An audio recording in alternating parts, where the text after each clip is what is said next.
आपने ये कंधे की लेवल पे करके इस तरह और ये लेटना है।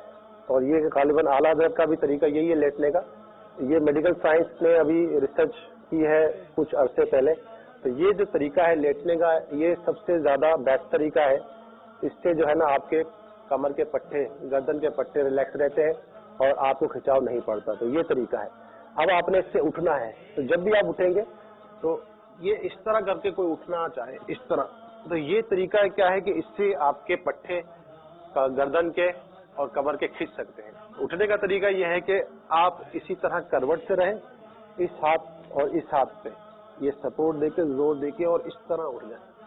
आप जो बेड पे होंगे तो उनकी टांगें नीचे लटक जाएंगी तो वो आसानी से खड़े हो सकते हैं, और जो जमीन पे हैं तो वो सीधे हो जाए, सीधे होके इस तरह बैठ जाए और इस तरह बैठ के फिर ये आपका जो है वो लेटने का तरीका। और लेट के जब आप खड़े होते हैं तो ये तरीका, इस तरह आपके गर्दन के और कमर के पट्टे इन पे ज्यादा खिंचाव नहीं पड़ता और बंदा रिलैक्स होकर सोता है। सल्लु अलल हबीब।